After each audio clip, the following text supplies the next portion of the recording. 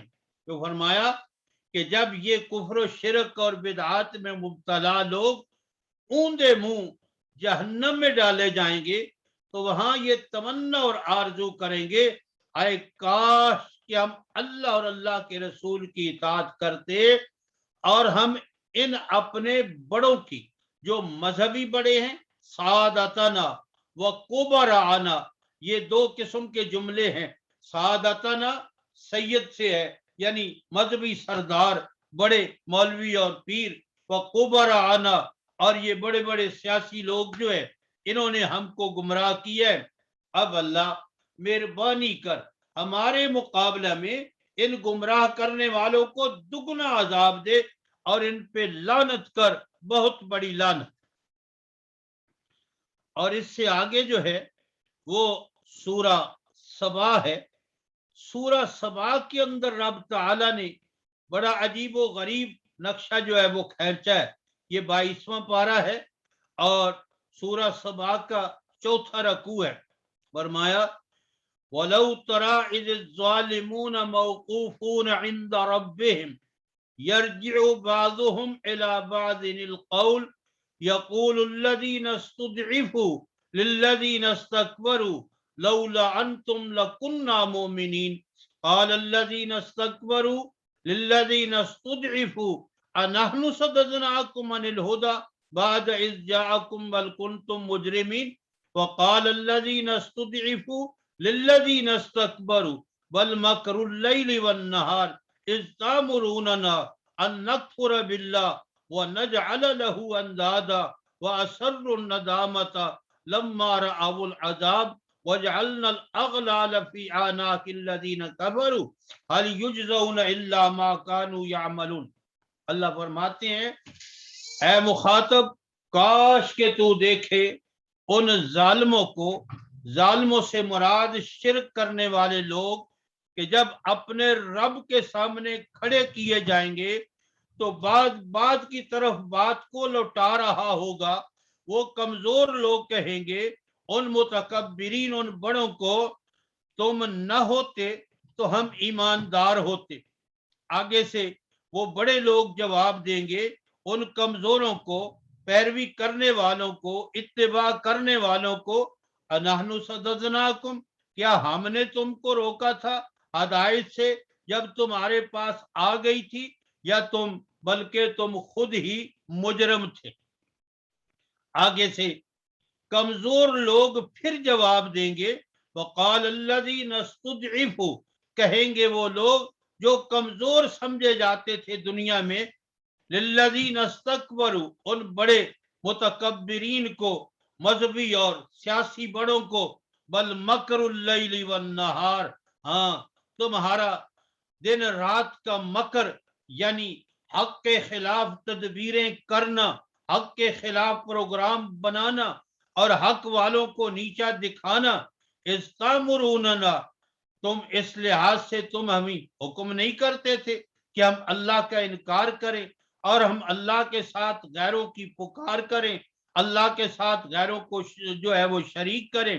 وَأَسَرُّوا النَّدَامَةَ، پھر وہ اس پشیمانی کو چھپائیں گے جب وہ عذاب کو دیکھیں گے، اور پھر ان کی گردنوں میں جو ہے وہ طوق ہوں گے، اور وہ لوگ جنہوں نے کفر کیا نہیں بدلا دیے جائے گے مگر وہ جو کچھ دنیا میں کرتے رہے۔ میرے بھائیوں، یہاں بھی رب تعالی نے بڑے عجیب و غریب انداز میں جو ہے یہ نقشہ کھینچا ہے، اور آج آپ دیکھتے ہیں کہ اس دنیا میں کچھ بڑے بڑے سکالر، یعنی لیکن وہ گمراہ ہوتے ہیں اور ان کی زبان میں بڑی طاقت ہوتی ہے، اور پھر وہ غریبوں کو، مسکینوں کو جو ہے بہا کر لے جاتے ہیں بدعات اور رسومات کی طرف، اور پھر یہ بڑے سیاسی لوگ جو ہے ان کا حال بھی یہی ہوتا ہے۔ اسی طرح رب تعالی نے سورہ مومن کے اندر آخرت میں ان دونوں جماعتوں کا نقشہ کھینچا ہے۔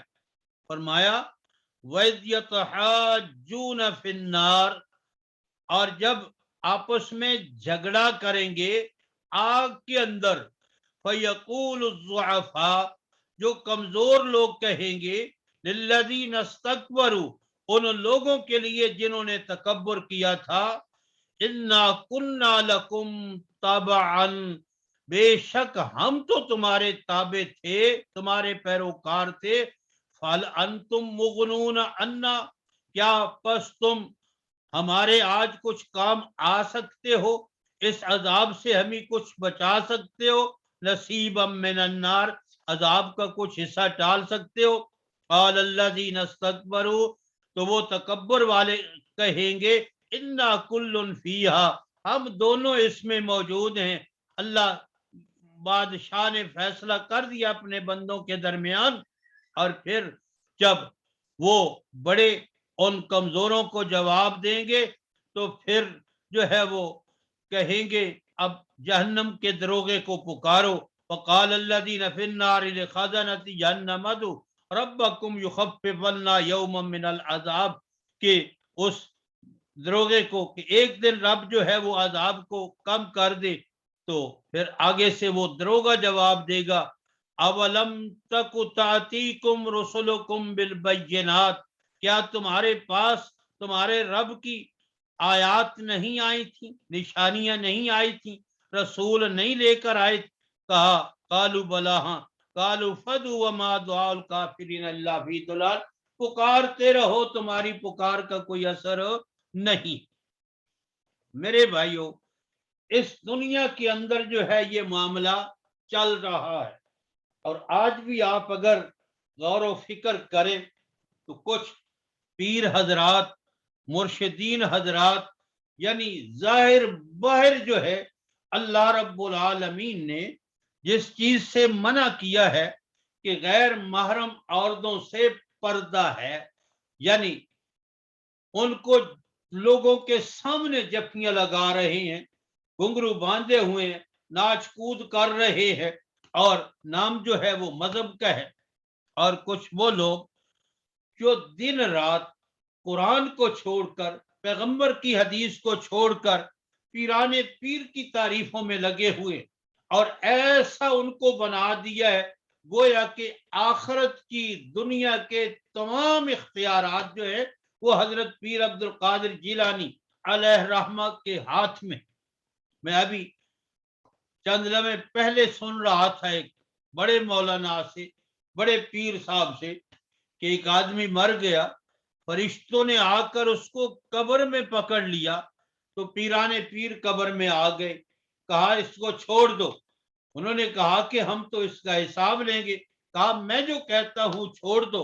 تو رب تعالیٰ نے فرمایا فرشتوں، اب یہ عبد القادر درمیان میں آ گیا، اس کو چھوڑ دو، اس کو معاف کر دو۔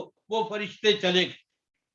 اور ایک اور صاحب کہہ رہے تھے کہ حضرت کا بھی مرید قبر میں پہنچا تو آپ بھی پہنچ گئے، وہ فرشتے آئے، ایک کو ایک ہاتھ سے پکڑ لیا، دوسرے کو دوسرے ہاتھ سے پکڑ لیا۔ اب فرشتے کہتے ہیں چھوڑو، وہ کہتے ہیں نہیں چھوڑوں گا۔ پھر اللہ تعالیٰ کو مداخلت کرنی پڑی، اللہ نے کہا پیارے چھوڑ دو، جس طرح تو کہے گا اسی طرح اس کے ساتھ معاملہ کیا جائے گا۔ میرے بھائیوں، یہ وہ چند آیات ہیں جن کے اندر رب تعالیٰ نے ان گمراہ قسم کے پیروں، گمراہ قسم کے مولویوں اور گمراہ قسم کے سیاسی بڑے لیڈروں کا ذکر فرمایا ہے کہ یہ دونوں پارٹیاں آخرت میں ایک دوسرے کی دشمن ہو جائیں گی اور ایک دوسرے پہ جو ہے وہ لعنتان جو ہے وہ کریں گی۔ اور میں نے عرض کیا ہے کہ رب تعالیٰ نے فرمایا کہ وہ دونوں پارٹیاں جو ہوں گی وہ جنوں میں سے بھی ہوں گی اور انسانوں میں سے بھی ہوں گی۔ یہ ضروری نہیں ہے کہ وہ سارے، اب آپ غور فرمائیں کہ وہ پتھر کے بت جو ہے یقیناً ان کو بھی جہنم میں ڈالا جائے گا، لیکن وہ تو یہاں دنیا میں بھی نہیں بول سکتے، آخرت میں بھی ان کے پاس قوت گویائی نہیں ہوگی۔ یہ جو لوگ کہتے ہیں نا کہ اللہ تعالیٰ جو ہے وہ ان کو بولنے کی طاقت دے دے گا، پھر وہ سوال و جواب کریں گے، یہ نہ قرآن میں ہے نہ حدیث پاک میں اندر ہے، وہ تو پتھر ہے، ان کے اندر تو بولنے کی صلاحیت ہی نہیں ہے کہ وہ وہاں ان کے ساتھ یہ آیات ان لوگوں کے بارے میں ہے جو انسان ہیں، انسانوں کو گمراہ کرتے ہیں، اور پھر جن جو ان کے ساتھی ہیں وسوسے ڈالتے ہیں اس وجہ سے جو ہے، اور جنات کے بارے میں بھی یہ، اور پھر شیطان کی تقریر جو سورہ ابراہیم کے اندر ہے وہ بھی بڑی دلچسپ تقریر ہے، وہ میں آپ کے سامنے مختصر جو ہے وہ عرض کر دیتا ہوں۔ یہ 13واں پارہ ہے اور یہ سورہ جو ہے وہ ابراہیم ہے۔ رب تعالی ارشاد فرماتے ہیں وقال الشیطان لما قضی الامر، جب فیصلہ ہو جائے گا معاملے کا تو شیطان کہے گا ان اللہ وعدکم وعد الحق، یقیناً اللہ نے تمہارے ساتھ وعدہ کیا ہے سچا وعدہ، ووعدتکم فاخلفتکم، میں نے جو تمہارے ساتھ وعدہ کیا تھا میں اس کی خلاف ورزی کرتا ہوں، وما کان لی علیکم من سلطان، لیکن میرے لیے تمہارے اوپر کو غلبہ نہیں تھا، الا ان دعوتکم، میں نے تو تمہیں بلایا دعوت دی، فاستجبتم لی، تم نے میری دعوت کو قبول کر لیا، اور اس میں تمہارے اپنے نفس کا بھی کچھ قصور تھا، فلا تلومونی، مجھے ملامت نہ کرو، ولوموا انفسکم، اپنے نفسوں کو ملامت کرو، ما انا بمصرخکم، نہ میں اس سے نکلنے والا ہوں، وما انتم بمصرخیہ، اور نہ ہی تم اس جہنم سے نکلنے والے ہو۔ آج میں انکار کرتا ہوں اس بات کا جو تم مجھے دنیا میں اللہ کا شریک بناتے رہیں، بے شک ظالم ان کے لیے دردناک جو ہے وہ عذاب۔ یہ سورہ ابراہیم کی آیت ہے 13ویں پارے کی، کہ جب جہنم میں ہوں گے تو وہ جہنم کے لوگ شیطان کے پاس اکٹھے ہو کر جائیں گے، اور بعض مفسرین نے یہ بھی لکھا ہے کہ وہ وہاں ایک بڑا سٹیج لگائے گا اور اس پہ لوگ سمجھیں گے کہ یہ بڑا بدماش بڑا فریبی تھا، ہو سکتا ہے کوئی راستہ اس سے نکلنے کا بتا دے، تو پھر ان کے سامنے وہ تقریر کرے گا کہ میرے پاس کوئی طاقت نہیں تھی، کوئی غلبہ نہیں تھا کہ زور سے میں تمہیں جو ہے اللہ کے راستے سے ہٹا لیتا، میں نے تو تمہیں دعوت دی، وسوسہ ڈالا، تمہارا نفس بھی اس میں شریک ہو گیا، تم نے اللہ کی باتوں کو چھوڑ کر میرے پیچھے لگ گئے، آج میں ان کا انکار کرتا ہوں۔ تو یہ معاملہ لوگوں کا ہوگا جو غلط قسم کے لوگ غلط طریقے پہ لوگوں کو ڈالتے ہیں۔ ایک واقعہ ہوا، ایک پیر صاحب دوسرے پیر صاحب کے پاس، انہوں نے خود مجھے یہ واقعہ سنایا، اور ان کے مرید وہ کرسی پہ اور چارپائی پہ بیٹھے ہوئے تھے، آ کر ان کے پاؤں پہ سجدہ کرتے، اور پھر جو ہے وہ سلام دعا کا تو سوال ہی نہیں، سجدہ کیا پیچھے ہٹ گئے۔ دوسرے پیر صاحب نے کہا کہ یہ تو اللہ کی ذات کو لائق ہے، اور یہ تم نے کیا جو ہے شرک کا معاملہ، کہا یہ مانتے نہیں ہیں، یہ میری بات مانتے نہیں ہیں، زبردستی آ کر میرے پاؤں میں سر رکھ دیتے ہیں۔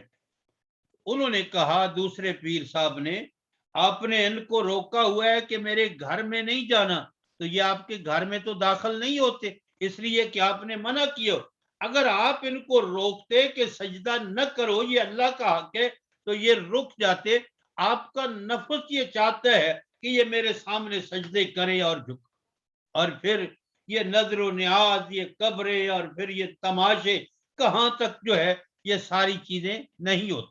تو اس آیت میں رب تعالی فرماتے ہیں قال الذین حق علیہم القول، جب بات ثابت ہو جائے گی ان کے اوپر عذاب کی، تو ربنا ہؤلاء الذین اغوینا، تو یہ کہیں گے اے ہمارے رب یہ وہ ہے جنہوں نے ہمیں اغوا کیا تھا، تیرے راستے سے ہٹایا تھا، اور پھر انہوں نے کفریات میں، شرکیات میں، بدعات اور رسومات میں ہمیں جو ہے وہ لگا دیا تھا، اور ناچنے کودرے میں انہوں نے ہمیں لگا دیا تھا، اغویناہم کما غوینا، تو آگے سے وہ کہیں گے اللہ جس طرح ہم خود گمراہ تھے نا